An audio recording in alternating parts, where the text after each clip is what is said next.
লন্ডনে ১.৫ ঘন্টার মধ্যে ৫টি অ্যাসিড হামলা, জড়িত সন্দেহে এক কিশোর আটক, অন্যদের খোঁজে পুলিশি অভিযান জোরদার। জেরুজালেমে ইসরায়েলি পুলিশের সঙ্গে গোলাগুলিতে ৩ ফিলিস্তিনি নিহত, সংঘাতের জেরে আল আকসা মসজিদ বন্ধ ঘোষণা।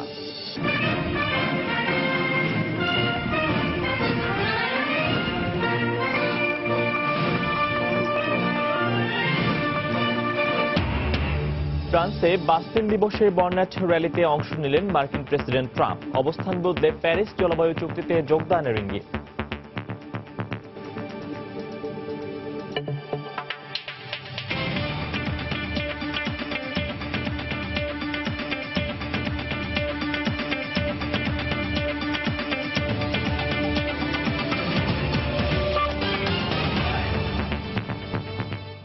আন্তর্জাতিক সময়ের সঙ্গে আছি আমি ফয়সাল মোর্শেদ। উত্তর পূর্ব লন্ডনে ৫টি অ্যাসিড হামলার ঘটনায় জড়িত সন্দেহে এক কিশোরকে আটক করেছে পুলিশ। বৃহস্পতিবার রাতে লন্ডনের হ্যাকনি, স্টোক নিউইংটন ও ইসলিংটনে মাত্র ১.৫ ঘন্টার মধ্যে এসব হামলা হয়। দুষ্কৃতিকারীরা লোকজনের মুখমণ্ডলে অ্যাসিড ছড়ে মুহূর্তের মধ্যে পালিয়ে যায় বলে জানায় প্রত্যক্ষদর্শীরা। এ ঘটনায় আহতদের বিভিন্ন হাসপাতালে চিকিৎসা দেওয়া হচ্ছে। এদের মধ্যে একজনের অবস্থা আশঙ্কাজনক বলে জানিয়েছে কর্তৃপক্ষ। আকস্মিক এই অ্যাসিড হামলায় ঘটনায় জড়িত সন্দেহে এ পর্যন্ত একজনকে আটক করা হলেও অন্যদের খোঁজে অভিযান চলছে বলে জানিয়েছে পুলিশ।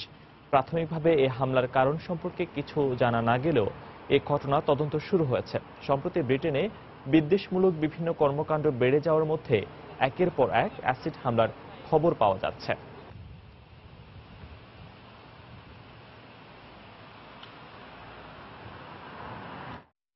জেরুজালেমের আল আকসা মসজিদের কাছে ইসরায়েলি নিরাপত্তা বাহিনীর গুলিতে ৩ ফিলিস্তিনি নিহত হয়েছেন।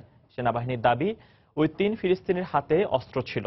তাদের এলোপাথারি গুলিতে ৩ ইসরায়েলি পুলিশ আহত হলে পাল্টা গুলি ছোড়া হয়। শুক্রবার আল আকসা মসজিদের একটি ফটকের সামনে এই ঘটনা ঘটে। নিরাপত্তা বাহিনী অস্ত্রধারীদের মধ্যে বেশ কিছুক্ষণ গোলাগুলি চলে বলে জানান প্রত্যক্ষদর্শীরা। এই ঘটনায় আহত ৩ ইসরায়েলি পুলিশের মধ্যে ২ জনের অবস্থা গুরুতর। গোলাগুলির জেরে আল আকসা মসজিদ বন্ধ ঘোষণা করে স্থানীয় নিরাপত্তা বাহিনী। শুক্রবার সেখানে কেউ নামাজ আদায় করতে পারবে না বলেও জানিয়ে দেয়া হয়। ২০১৫ সালের সেপ্টেম্বর থেকে এ পর্যন্ত ইসরায়েলি নিরাপত্তা বাহিনীর গুলিতে ২৫০রও বেশি ফিলিস্তিনি নিহত হয়েছেন। এছাড়া স্বাধীনতাকামী ফিলিস্তিনিদের হামলায় প্রাণ হারান ৪৩ জন ইসরায়েলি, ২ জন মার্কিন ও একজন ব্রিটিশ পর্যটক।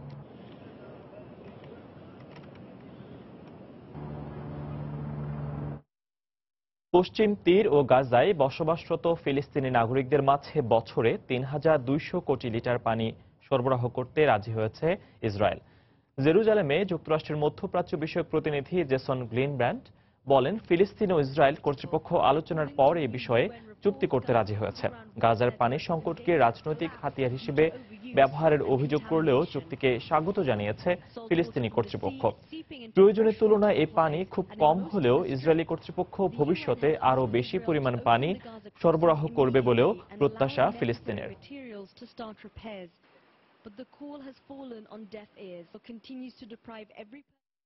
প্যারিস জলবায়ু চুক্তি থেকে সরে এলেও আবারও চুক্তিতে ফেরার ইঙ্গিত দিয়েছেন মার্কিন প্রেসিডেন্ট ডোনাল্ড ট্রাম্প। প্যারিসে বৃহস্পতিবার ফরাসি প্রেসিডেন্ট ইমানুয়েল ম্যাক্রোর সঙ্গে দ্বিপক্ষীয় বৈঠকে ট্রাম্প বলেন, প্যারিস জলবায়ু চুক্তি নিয়ে তিনি এখনও চূড়ান্ত কোনো সিদ্ধান্ত নেননি। আলোচনা করে তিনি সিদ্ধান্ত পরিবর্তন করলেও করতে পারেন। মার্কিন প্রেসিডেন্টের এই ফ্রান্স সফর দুদেশের কূটনৈতিক সম্পর্ক জোরদারে ইতিবাচক ভূমিকা রাখবে বলে ধারণা করা হচ্ছে। সফরের শেষ দিন শুক্রবার ফ্রান্সের স্বাধীনতা দিবস এবং প্রথম বিশ্বযুদ্ধে বাস্তিল দুর্গ পতনের ১০০ বছর পূর্তি উপলক্ষে বিশেষ কুচকাওয়াজে অংশ নেন ট্রাম্প দম্পতি। মার্কিন প্রেসিডেন্ট ডোনাল্ড ট্রাম্পের ফ্রান্স সফরের প্রতিবাদে বৃহস্পতিবার বিক্ষোভে উত্তাল হয়ে ওঠে প্যারিসবাসী। ট্রাম্পকে কট্টরবাদী ও স্বেচ্ছাচারী নেতা উল্লেখ করে তারা এই সফর বাতিলের দাবি জানায়। ট্রাম্পের মতো মানুষ কখনোই সাধারণ মানুষের উন্নয়নের কথা ভাবতে পারে না। নারীর প্রতি তার দৃষ্টিভঙ্গি, অভিবাসী আর সংখ্যালঘু সম্প্রদায়ের প্রতি তার মনোভাব ধিক্কারজনক।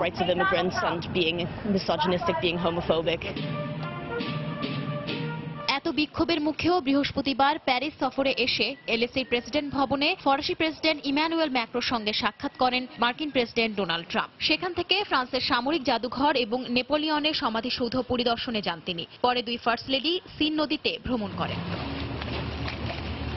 এদিন দুই দেশের রাষ্ট্রপ্রধান ওয়াশিংটন ইউ সম্পর্ক, বাণিজ্য সম্প্রসারণ, সন্ত্রাসবাদ মোকাবিলা সহ দুই দেশের স্বার্থ সংশ্লিষ্ট বিভিন্ন বিষয় নিয়ে আলোচনা করেন। সম্প্রতি জার্মানির G20 সম্মেলনে ট্রাম্প প্যারিস জলবায়ু চুক্তি থেকে যুক্তরাষ্ট্রের নাম প্রত্যাহারের ঘোষণা দিলেও এবার নিজের ওই সিদ্ধান্ত থেকে সরে আসার ইঙ্গিত দিয়েছেন। এছাড়া মুক্ত বাণিজ্য, বিশ্বায়ন, জলবায়ু অভিবাসন সহ বিভিন্ন ইস্যুতে এই দুই নেতার আদর্শ বিপরীতমুখী হলেও এই সফরে কূটনৈতিক সম্পর্ক জোরদারের বিষয়ে ইতিবাচক আলোচনা হবে বলে ধারণা করা হচ্ছে। আমাদের মধ্যে মত পার্থক্য আছে ঠিকই, তবে সুসম্পর্ক ধরে রাখার ক্ষেত্রে আমরা একমত। দুদেশই যার যার স্বার্থ রক্ষার বিষয়টিকে প্রাধান্য দিয়েছি। প্যারিস জলবায়ু চুক্তির ব্যাপারে আমার মতে পরিবর্তন আসতে পারে, দেখা যাক কি হয়। জলবায়ু ইস্যুতে আমাদের মতের মিল নেই, তবে ট্রাম্প ভবিষ্যতে যে সিদ্ধান্তই নেবেন আমরা তার প্রতি শ্রদ্ধাশীল থাকব, কারণ তিনি নিশ্চয়ই মানুষের স্বার্থ বিবেচনা করেই সিদ্ধান্ত নেবেন। বৈঠকের পর যৌথ সংবাদ সম্মেলন শেষে রাতে আইফেল টাওয়ারে এক জমকালো নৈশভোজে অংশ নেন ট্রাম্প ও ম্যাক্রো দম্পতি।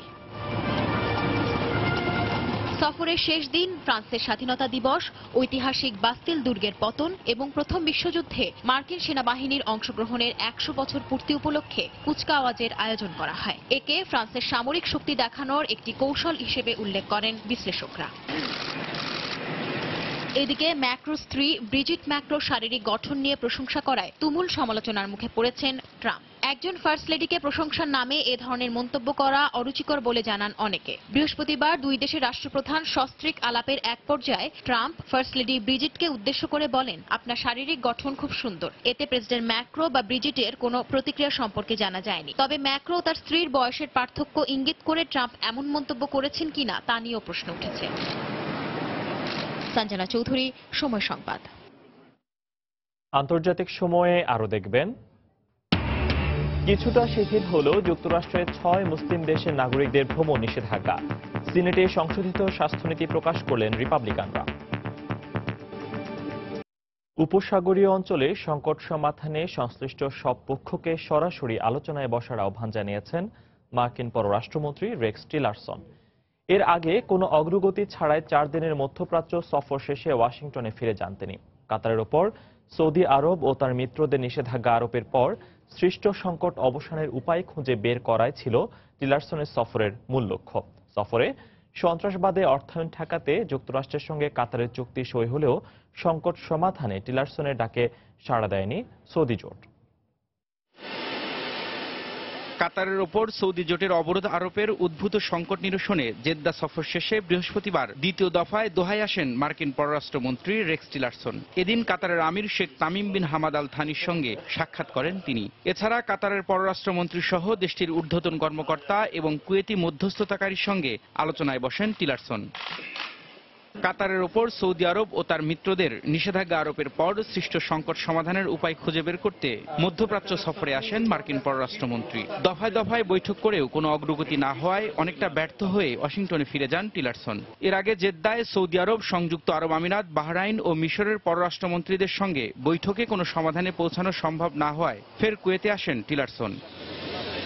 সংকট নিরসনের অগ্রগতির বিষয়ে কোনো পক্ষই আনুষ্ঠানিকভাবে বক্তব্য না জানালেও বার্তা সংস্থা রয়টার্সকে মার্কিন পররাষ্ট্রমন্ত্রী বলেন, তার এ সফর সংকট সমাধানে সহায়ক ভূমিকা পালন করবে। দ্বন্দ্ব নিরসনে পরবর্তী পদক্ষেপ হিসেবে উভয় পক্ষকে সরাসরি আলোচনায় অংশ নেওয়ার আহ্বান জানান তিনি। কালক্ষেপণ না করে মানবিক দিক বিবেচনায় খুব দ্রুত পরিস্থিতি স্বাভাবিকে ফিরিয়ে আনা উচিত বলেও মন্তব্য করেন টিলারসন। চলমান কূটনৈতিক সংকটের কারণে ক্ষতির মুখে পড়েছে কাতারের 6000-এরও বেশি পরিবার। আরব দেশগুলোর সঙ্গে সম্পর্ক ছিন্নের কারণে স্বজনদের কাছ থেকে বিচ্ছিন্ন হয়ে পড়েছে অনেক পরিবার।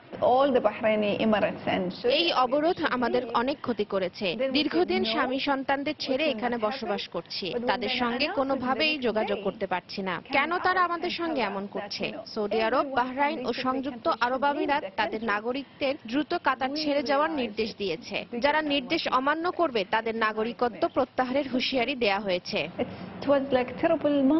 গেল 5 জুন সন্ত্রাসবাদের সমর্থন ও অভ্যন্তরীণ বিষয়ে হস্তক্ষেপের অভিযোগ তুলে সৌদি আরব ও তার কয়েকটি মিত্রদেশ কাতারের সঙ্গে সব ধরনের সম্পর্ক ছিন্ন করার পাশাপাশি অর্থনৈতিক নিষেধাজ্ঞা আরোপ করে। তবে সৌদি জোটের এসব অভিযোগ বরাবরই অস্বীকার করে আসছে কাতার।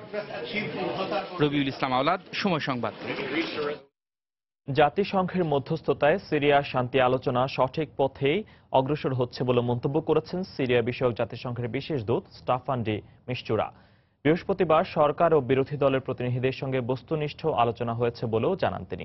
একই অভিমত ব্যক্ত করে শিগগিরই সিরিয়া শান্তি আলোচনা থেকে একটি ইতিবাচক ফলাফল বেরিয়ে আসবে বলে আশা প্রকাশ করেছেন সিরীয় বিষয়ক চীনা বিশেষ দূত শি শিওয়ান। এর মধ্যেই সিরিয়ার উত্তরাঞ্চলীয় রাক্কায় মার্কিন নেতৃত্বাধীন জোটের বিমান হামলায় অন্তত 10 জন বেসামরিক নাগরিক নিহত হয়েছেন। বৃহস্পতিবার রাক্কার আল দিরিয়ার একটি আবাসিক এলাকায় আইএস জঙ্গিদের অবস্থান লক্ষ্য করে বিমান হামলা চালায় মার্কিন নেতৃত্বাধীন জোট। এতে একই পরিবারের 7 সদস্য সহ অন্তত 10 জন বেসামরিক নাগরিক নিহত হন, আহত হন বেশ কয়েকজন। গেল কয়েক মাসে মার্কিন বিমান হামলায় বেসামরিক নাগরিক নিহতের ঘটনা ঘটলেও সিরিয়ায় যুক্তরাষ্ট্র ও রাশিয়ার মধ্যস্থতায় যুদ্ধবিরতি চুক্তি সফল হয়েছে বলে মন্তব্য করেছেন মার্কিন প্রেসিডেন্ট ডোনাল্ড ট্রাম্প। বৃহস্পতিবার দুদিনের রাষ্ট্রীয় সফরে প্যারিস পৌঁছে এক সংবাদ সম্মেলনে একথা বলেন তিনি। একই সঙ্গে সিরিয়া সংকট সমাধান ও সন্ত্রাসবাদ দমনে সম্ভাব্য পদক্ষেপের বিষয়ে ফরাসি প্রেসিডেন্ট ইমানুয়েল ম্যাক্রোর সঙ্গে আলোচনা করেন ট্রাম্প। আলোচনার মধ্য দিয়ে আমরা একটি যুদ্ধবিরতি চুক্তিতে পৌঁছাতে সক্ষম হয়েছি এবং এটি কার্যকর হয়েছে। এটি সিরিয়ার সবচেয়ে সাংঘর্ষিক এলাকায় চলা দ্বিতীয় যুদ্ধবিরতি। এভাবে আরও কয়েকটি যুদ্ধবিরতি কার্যকর হলে সিরিয়ায় উল্লেখযোগ্য পরিবর্তন আসবে বলে আমি মনে করি। প্রেসিডেন্ট আসাদকে ক্ষমতাচ্যুত করা নয়, বরং জঙ্গিবাদ দমনই এখন মূল লক্ষ্য হওয়া উচিত বলে মন্তব্য করেন ম্যাক্রো। বর্তমানে সিরিয়া ইস্যুতে আমরা নতুনভাবে অগ্রসর হচ্ছি, কেননা আমরা যুক্তরাষ্ট্র সহ সব মিত্রদের সঙ্গে মিলিত হয়ে এই সমস্যার সমাধান করতে চাই। আমাদের মূল লক্ষ্য সন্ত্রাস দমন, তারা যেই হোক না কেন। বাশার আল আসাদকে ক্ষমতাচ্যুত করা এখন আর সিরিয়া সংকট সমাধানের জন্য পূর্ব শর্ত নয়।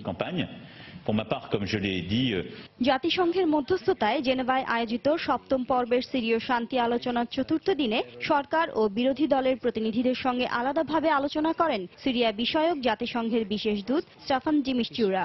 দুপক্ষের সঙ্গে আলোচনার পর সিরিয়া শান্তি আলোচনার সঠিক পথেই অগ্রসর হচ্ছে বলে মন্তব্য করেন তিনি। সিরিয়া শান্তি আলোচনায় উল্লেখযোগ্য অগ্রগতি হয়েছে। সরকার ও বিরোধী সব পক্ষের প্রতিনিধিরাই এখানে উপস্থিত রয়েছেন। তাদের সঙ্গে আমাদের বস্তুনিষ্ঠ আলোচনা হয়েছে। সরকারি দলের প্রতিনিধিরা আমাদের সঙ্গে সন্ত্রাসবাদ দমন, আগামী সংবিধান এবং নির্বাচনের বিষয়ে আলোচনা করেছেন। দুপক্ষ এখনো এক কক্ষে আলোচনায় না বসলেও আমরা আশা করছি শীঘ্রই সে দিনও আসবে। বিরোধী দলের প্রতিনিধিদের সঙ্গে প্রধান 4টি বিষয় নিয়ে আলোচনা করে শিগগিরই সিরিয়া শান্তি আলোচনা থেকে একটি ইতিবাচক ফলাফল বেরিয়ে আসবে বলে আশা প্রকাশ করেন সিরিয়া বিষয়ক চীনা বিশেষ দূত শি শিওয়ান। শিরিন আক্তার, সময় সংবাদ। ইরাকের মসুলে জঙ্গি গোষ্ঠী আইএসকে সহায়তার জন্য দেশীয় গোয়েন্দা কর্মকর্তা পাঠিয়েছিল সৌদি আরব। ইরাকের সরকার বাহিনী ও দেশটির পপুলার মোবিলাইজেশন ইউনিটের বিরুদ্ধে যুদ্ধে আইএসকে সহায়তার জন্য এসব গোয়েন্দা কর্মকর্তা কাজ করে গেছেন বলে লেবাননের আরবি ভাষার টেলিভিশন নেটওয়ার্ক আল মানারের এক প্রতিবেদনে দাবি করা হয়। কাতারের আশ-শর্ক সংবাদপত্রের বরাত দিয়ে টেলিভিশনটির ওই প্রতিবেদনে বলা হয়, সৌদি দেশীয় গোয়েন্দা কর্মকর্তা আইএসের সঙ্গে কাঁধে কাঁধ মিলিয়ে যুদ্ধ করেছে। যুদ্ধের বিস্তার ঘটানোর জন্য প্রাণপণে চেষ্টা চালিয়েছেন তারা। আইএসের দখল থেকে মসুল মুক্ত করার পর সেখানে সৌদি গোয়েন্দা কর্মকর্তাদের জড়িত থাকার বিষয়ে ইরাকের সরকারি বাহিনী গুরুত্বপূর্ণ দলিলপত্র উদ্ধার করেছে বলেও খবরে উল্লেখ করা হয়। গেল সোমবার ইরাকের দ্বিতীয় বৃহত্তম শহর মসুল নগরী পুরোপুরি আইএস মুক্তের আনুষ্ঠানিক ঘোষণা দেন প্রধানমন্ত্রী হায়দার আল আবাদি।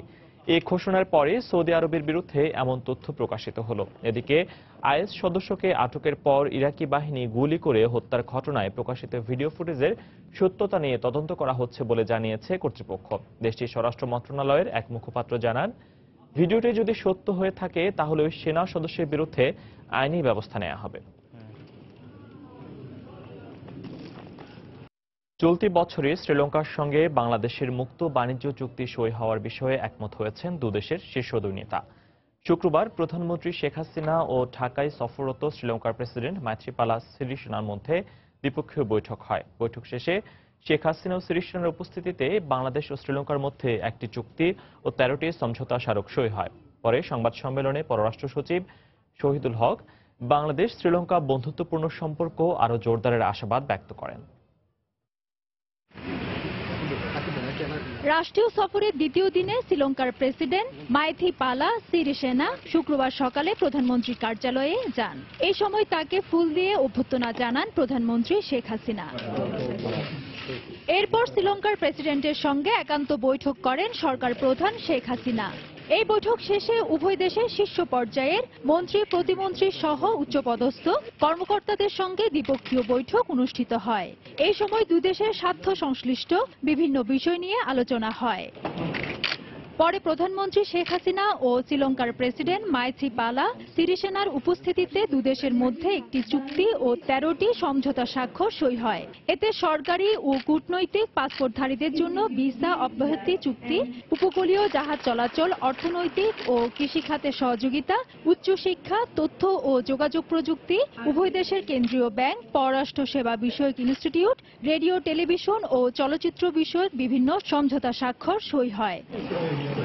চুক্তি সই অনুষ্ঠান শেষে সাংবাদিকদের ব্রিফ করেন বাংলাদেশের পররাষ্ট্র সচিব মোহাম্মদ শহীদুল হক। তিনি বলেন, শ্রীলঙ্কার রাষ্ট্রপতির এই সফরের মধ্য দিয়ে দুদেশের সম্পর্কে নবযাত্রার সূচনা হওয়ার পাশাপাশি উভয় দেশের বন্ধুত্বপূর্ণ সম্পর্ক আরো বেশি জোরদার হবে।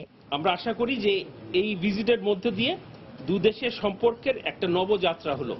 এই বিষয়টি সবচাইতে ফোকাসড ভাবে উঠে এসছে, সেটা হলো ট্রেড অ্যান্ড ইনভেস্টমেন্ট। ভিজিটে 14টি ইনস্ট্রুমেন্ট সাইন হয়েছে। এই সময় সচিব জানায় 2017 সালের মধ্যে শ্রীলঙ্কার সঙ্গে বাংলাদেশের মুক্ত বাণিজ্য চুক্তি সই হওয়া নিয়ে দুদেশের শীর্ষ দুই নেতা একমত হয়েছেন। এটি হলে বাংলাদেশ ও শ্রীলঙ্কার মধ্যে ব্যবসা বাণিজ্যের ক্ষেত্রে বেশ কিছু বাধা দূর হবে, যাতে লাভবান হবে বাংলাদেশ। বাংলাদেশের সাথে কারো এফটিএ নেই, সুতরাং যদি 2017-তে এফটিএ হয় তাহলে এটাই হবে প্রথম বাংলাদেশের কোন দেশের সাথে এফটিএ। এবং ওখানে একটা বলা হয়েছে যে একটা জয়েন্ট স্টাডি করা হবে, একটা টাইম বাউন্ড 2017, এবং তার প্রেক্ষিতে ফাইনালাইজ করা হবে এফটিএ, এবং এটাই সাইন হবে বাই দ্য এন্ড অফ 2017, এবং ইমিডিয়েটলি এটা ইমপ্লিমেন্টেশনে যাবে। 3 দিনের এই সফর শেষে শনিবার দেশে ফিরে যাবেন শ্রীলঙ্কার প্রেসিডেন্ট মাইথ্রিপালা সিরিসেনা। সেদুসলিপি, সময় সংবাদ, ঢাকা। 6টি মুসলিম দেশের উপর ভ্রমণ নিষেধাজ্ঞা আংশিক কার্যকর থাকলেও এখন থেকে যুক্তরাষ্ট্রে বসবাসরত ব্যক্তিদের দাদা দাদি, নানা নানি সহ কাছের আত্মীয়দের দেশটিতে প্রবেশে বাধা থাকছে না। বৃহস্পতিবার হাওয়াইয়ের একটি আদালত ট্রাম্প প্রশাসনের নতুন ভিসা নীতিতে ঘনিষ্ঠ আত্মীয়ের সংজ্ঞার আওতা বাড়ানোর ঘোষণা দেন, যার ফলে যুক্তরাষ্ট্রে বসবাসকারী ওই 6টি দেশের নাগরিকদের দাদা দাদি, নানা নানি সহ আগে যাদের প্রবেশে বাধা ছিল তাদের অনেকেরই দেশটিতে প্রবেশে বা ভিসা পেতে সমস্যা হবে না। ট্রাম্পের ভ্রমণ নিষেধাজ্ঞা আংশিক কার্যকরে আদালতের সায় পাওয়ার পর গত মাস থেকে নতুন ভিসা নীতি চালু করে যুক্তরাষ্ট্র, যাতে দেশটিতে বসবাসরতদের সঙ্গে পারিবারিকভাবে ঘনিষ্ঠ সম্পর্কে সম্পর্কিত নয় এমন ব্যক্তিদের ভিসা দেওয়া হবে না কিংবা প্রবেশে বাধা দেওয়া হবে বলে উল্লেখ করা হয়। নির্দেশনায় ঘনিষ্ঠ বলতে বাবা মা, স্বামী অথবা স্ত্রী, সন্তান, মেয়ের স্বামী, ছেলের স্ত্রী এবং ভাই বোনকে বোঝানো হয়েছিল। দাদা দাদি, নানা নানি, নাতি নাতনি সহ বৃহৎ অর্থে পরিবারের অন্য স্বজনরা এর আওতায় পড়বে না বলে তখন বলা হয়েছিল। ওবামা কেয়ার বাতিলের পর যুক্তরাষ্ট্রের সংশোধিত স্বাস্থ্যনীতি মার্কিন সিনেটে আবারও প্রকাশ করেছেন রিপাবলিকান সিনেটররা। প্রতিনিধি পরিষদ ও সিনেটে ট্রাম্প প্রশাসনের উত্থাপিত স্বাস্থ্যনীতির বিষয়ে কংগ্রেস সদস্যদের মতবিরোধের জেরে তা নাকচ হয়ে যাওয়ার পর বৃহস্পতিবার নতুন করে তা প্রকাশ করা হলো। সংশোধিত স্বাস্থ্যনীতিতে ওবামা কেয়ারের গুরুত্বপূর্ণ কিছু ধারা যোগ করা হয়। এর ফলে ধনীদের উপর কর আরোপ ও গরিবদের স্বল্প খরচে চিকিৎসা দেওয়ার নীতি বহাল থাকবে। নতুন নীতিতে ওবামা কেয়ার অনুযায়ী যেসব মার্কিনীর বাৎসরিক আয় $2 লাখ উপরে তাদেরকে বছরে 2 বার কর দেওয়ার বাধ্যবাধকতা বহাল থাকবে। তবে গরিব ও শারীরিকভাবে অক্ষমদের চিকিৎসা ও ওষুধ খাতে কয়েকশো কোটি ডলার বরাদ্দ কাটছাঁট করার পরিকল্পনা অপরিবর্তিত রাখা হয়েছে। এ বিষয়ে সিনেট নেতাদের সমঝোতার পর আগামী সপ্তাহে এর ওপর ভোটাভুটি হতে পারে। রিপাবলিকান নেতারা সংশোধিত স্বাস্থ্য বিল পাশের বিষয়ে আশাবাদী হলেও ডেমোক্র্যাট নেতারা আবারও এর বিরুদ্ধে ভোট দেওয়ার কথা জানিয়েছেন।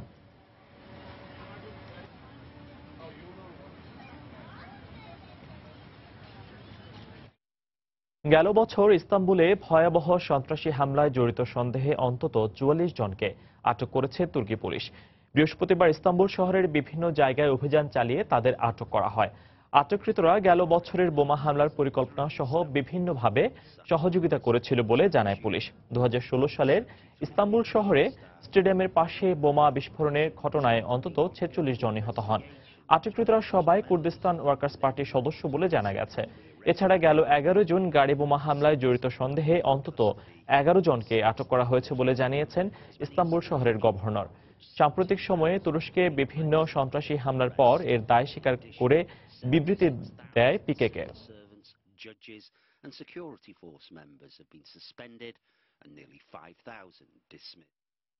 পাকিস্তানের বেলুচিস্তান প্রদেশে অজ্ঞাত বন্দুকধারীদের হামলায় এক পুলিশ কর্মকর্তা সহ 4 পুলিশ নিহত হয়েছেন। হামলার দায় স্বীকার করে আলাদা বিবৃতি দিয়েছে জঙ্গি গোষ্ঠী আইএস ও তালেবান। পুলিশ জানায়, বৃহস্পতিবার বেলুচিস্তানের রাজধানী কোয়েটায় 2 অজ্ঞাত বন্দুকধারী মোটরসাইকেলে করে এসে দায়িত্বরত পুলিশ সদস্যদের লক্ষ্য করে এলোপাথারি গুলি ছুঁড়ে পালিয়ে যায়। এতে ঘটনাস্থলে একজন নিহত হন। পরে আহত 3 জনকে হাসপাতালে ভর্তি করা হলে তারাও মারা যান। এ হামলার 3 দিন আগে বেলুচিস্তানের চামান এলাকায় পুলিশ সদস্যদের একটি গাড়ি বহরে সন্ত্রাসী হামলায় জেলা পুলিশ প্রধান নিহত হন।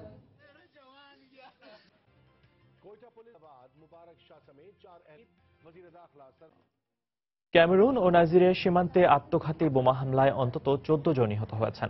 এ হামলায় আহত হয়েছেন আরও প্রায় 40 জন। ক্যামেরুনের স্থানীয় কর্মকর্তারা জানান, বৃহস্পতিবার দেশটির দক্ষিণাঞ্চলীয় নাইজেরিয়ার সীমান্তে ওয়াজা নামের একটি ব্যস্ত বাজারে 2 নারী আত্মঘাতী বোমার বিস্ফোরণ ঘটালে এই হতাহতের ঘটনা ঘটে। নিহতদের মধ্যে নারী ও শিশু রয়েছে বলেও জানানো হয়। তবে দেশটির এক সেনা কর্মকর্তা বার্তা সংস্থা রয়টার্সকে জানান, একজন নারী আত্মঘাতী বোমার বিস্ফোরণ ঘটালেও অন্যজনকে গুলি করে হত্যা করা হয়।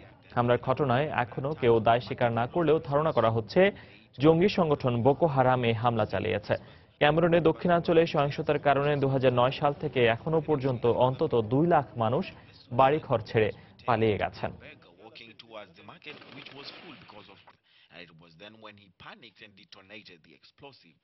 Fighters from Boko Haram have killed thousands in their campaign to carve out an Islamic state in their base in north.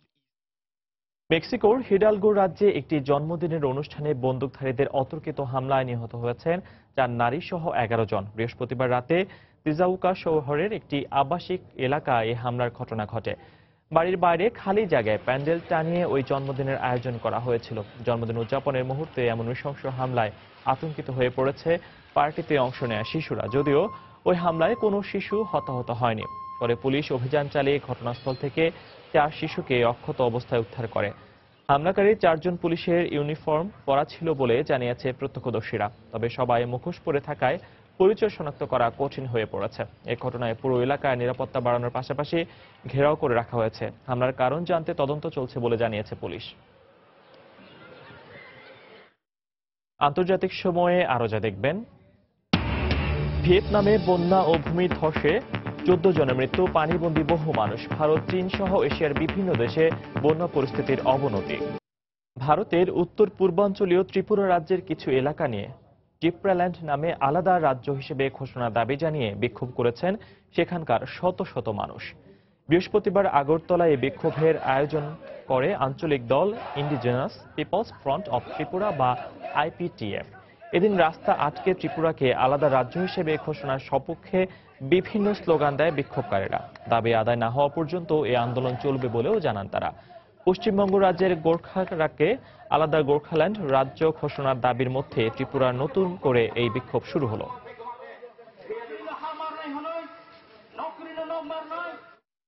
Kashmir ইস্যুতে মধ্যস্থতা করার বিষয়ে চীনের প্রস্তাব প্রত্যাখ্যান করেছেন ভারতের পররাষ্ট্র মন্ত্রণালয়। তৃতীয় কারো হস্তক্ষেপ ছাড়াই পাকিস্তানের সঙ্গে আলোচনার ভিত্তিতে সংকট সমাধানের প্রতি জোর দেয় তারা। বৃহস্পতিবার গণমাধ্যমকে দেয়া সাক্ষাৎকারে মন্ত্রণালয়ের মুখপাত্র জানান, দ্বিপক্ষীয় আলোচনায় পাকিস্তানের ব্যাপারে ভারতের অবস্থান অপরিবর্তিত থাকবে।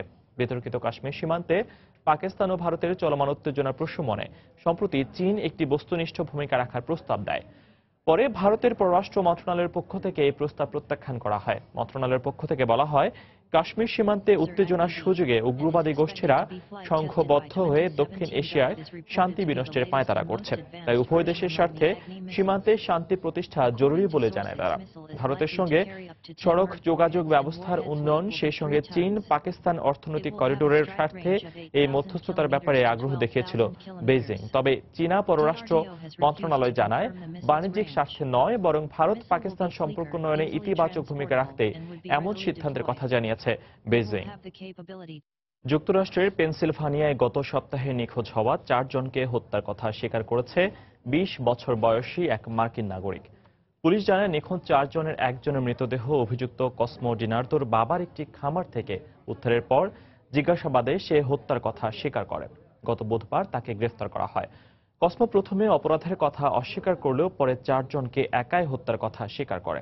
গত 5 জুলাই টেক্সাসে জিমি টার প্যাট্রিক নামের 19 বছরের এক কিশোর নিখোঁজ হয়।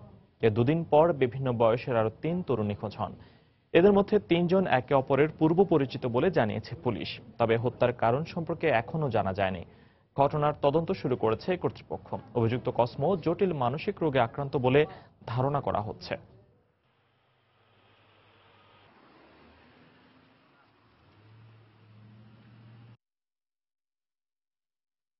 দুর্নীতি ও অর্থ পাচারের অভিযোগে আদালতে দেওয়া রায়ের বিরুদ্ধে আপিল করার ঘোষণা দিয়েছেন ব্রাজিলের সাবেক প্রেসিডেন্ট লুলা দি সিলভা। আদালতে দেওয়া রায়ের পর প্রতিক্রিয়ায় সিলভা বলেন, রাজনৈতিক প্রতিহিংসার শিকার তিনি। আগামী নির্বাচন থেকে বিরত রাখতেই এ রায় দেয়া হয়েছে বলে অভিযোগ করেন তিনি। দুর্নীতি ও অর্থ পাচারের অভিযোগে গেল বুধবার ব্রাজিলের সাবেক এই প্রেসিডেন্টের বিরুদ্ধে 9.5 বছরের কারাদণ্ড দেন দেশটির একটি আদালত।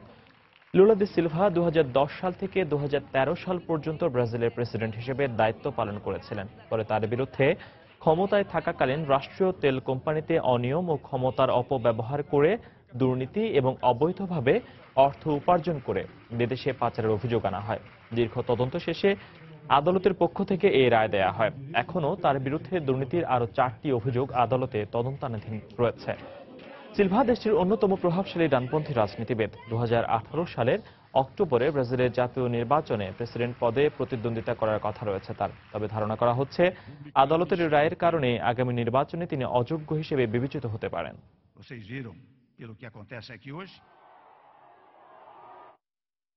শান্তিতে নোবেল জয়ী চীনা ভিন্ন মতাবলম্বী লেখক লিও জিয়াওবো মৃত্যুর পর বহির্বিশ্বের বিভিন্ন সমালোচনা প্রত্যাখ্যান করেছে বেইজিং। বন্দিদশায় থাকাকালে বৃহস্পতিবার তার মৃত্যুর পর চীনা সরকারের ভূমিকা নিয়ে প্রশ্ন তোলে জার্মানি, ব্রিটেন সহ বিশ্বের বিভিন্ন দেশ ও সংগঠন।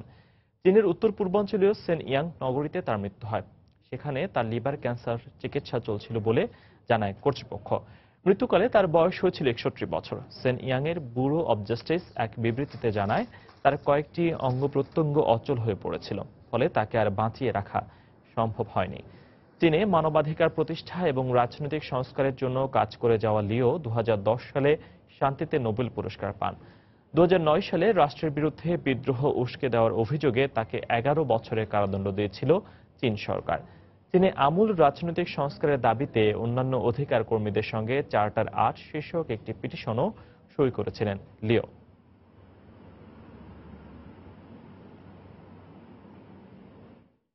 ফ্রান্সের নিস শহরে জনতার উপর দ্রুত গতিতে ট্রাক চালিয়ে নেয়ার ঘটনার 1 বছর পেরিয়ে গেলেও এখনো ক্ষত কাটিয়ে ওঠেনি হতাহতের পরিবার। বাস্তেল উৎসব উপলক্ষে জড়ো হওয়া মানুষের উপর এই নৃশংস সন্ত্রাসী হামলায় নিহত হয়েছিলেন 86 জন, আহত হয়েছিলেন অর্ধশতাধিক। স্থানীয় সময় রাত 11টার দিকে হামলাকারী ভিড়ের মধ্যে 25 টনের ওই ট্রাকটি প্রায় 2 কিলোমিটার রাস্তা চালিয়ে নিয়ে যান। দিনটি উপলক্ষে মিলিটারি প্যারেডের আয়োজন করেছে নগর কর্তৃপক্ষ। হতাহতদের প্রতি সম্মানে বিশেষ লেজার শো আয়োজনের কথা রয়েছে। ওপেন এয়ার কনসার্টের পাশাপাশি থাকছে শোক বার্তা লেখার ব্যবস্থাও। এছাড়া দেশজুড়ে বিভিন্ন গির্জায় প্রার্থনায় অংশ নেবেন সর্বস্তরের মানুষ।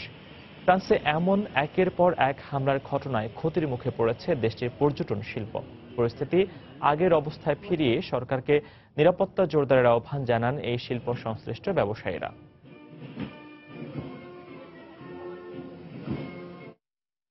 অতিরিক্ত তাপমাত্রা ও প্রচণ্ড বাতাসের কারণে গ্রিসের বেশ কয়েকটি এলাকায় দাবানল ছড়িয়ে পড়েছে। একই সঙ্গে বেশ কয়েকটি অগ্নিকাণ্ডেরও খবর পাওয়া গেছে। কর্তৃপক্ষ জানান, গেল রোববার থেকে জাকিনথোস ও পেলোপনেসে এলাকায় অন্তত 36টি দাবানল ছড়িয়ে পড়েছে। আগুন নিয়ন্ত্রণে কাজ করছে ফায়ার সার্ভিসের অর্ধশত কর্মী। অন্যদিকে বৃহস্পতিবার রাজধানী এথেন্স থেকে 60 কিলোমিটার দূরে ঐনফিতা এলাকায় একটি প্লাস্টিক কারখানা সহ 30টি স্থানে অগ্নিকাণ্ডের খবর পাওয়া গেছে। এতে 2 জন শ্রমিক আহত হয়েছেন। তবে অগ্নিকাণ্ডের কারণ সম্পর্কে বিস্তারিত জানা যায়নি।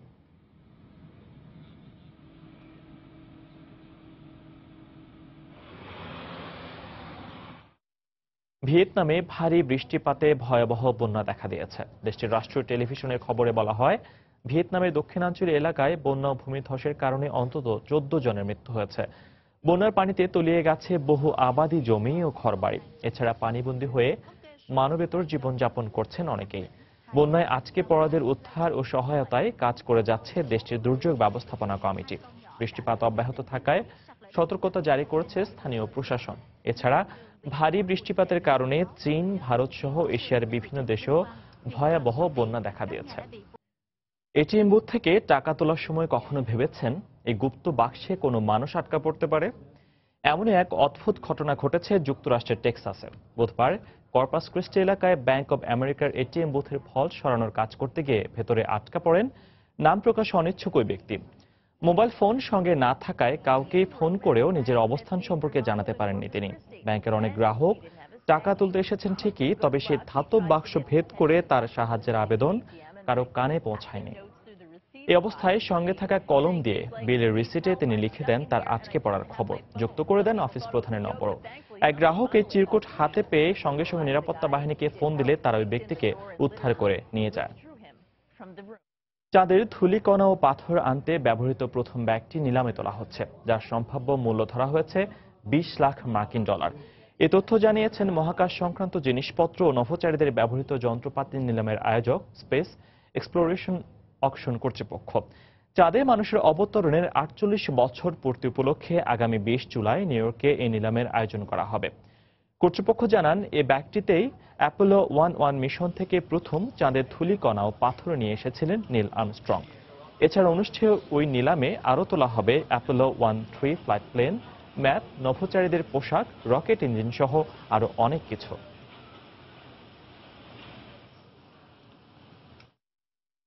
সতীর্থদের সঙ্গে সবসময় রসিকতা করে থাকেন বিশ্বের সবচেয়ে দামি ফুটবলার পল পগবা। তবে এবার সতীর্থ নয়, এক সাংবাদিককে মজা করে সুইমিং পুলে ফেলে দিলেন পগবা। সম্প্রতি এভারটন ছেড়ে ইউনাইটেডে যোগ দিয়েছেন পগবার বন্ধু রোমেলো লুকাকু।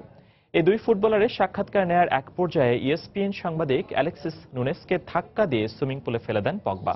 দর্শক, সেই দৃশ্যটি আমরা দেখে আসি। With you at one point it gets annoying, bro, because you always go to that. You be loud sometimes. I have the last word. Yeah, you always want to have the last word, even though when you're wrong, you're always right. But you know, I'm always right, and when I'm wrong, it's because I decide to be wrong. So I'm right. That's annoying. So I'm always right. That's it. Annoying. That's really it. Annoying. And people, it's really annoying when you discuss with him, man. At some point, you just it gets under your nails. Well, we're gonna have a little game of rock paper scissors because it's a very hot day here in LA, and I'm determined to beat these two. So you guys ready? Scared? Born ready. All right, ready? 1, 2, 3. Ah!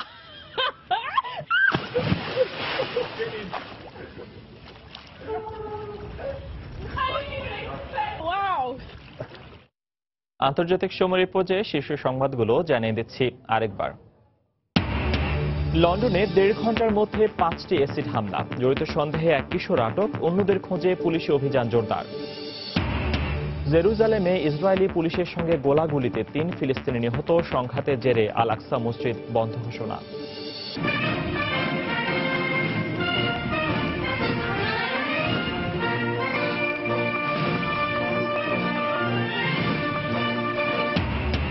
ফ্রান্সে Bastille দিবসের বর্ণাঢ্য র্যালিতে অংশ নিলেন মার্কিন president Trump. অবস্থান বদলে Paris জলবায়ু চুক্তিতে যোগদানের ইঙ্গিত। এই ছিল আন্তর্জাতিক সময়। যে কোনো খবর পেতে ভিজিট করুন সময়নিউজ.tv আর সঙ্গে থাকুন সময়।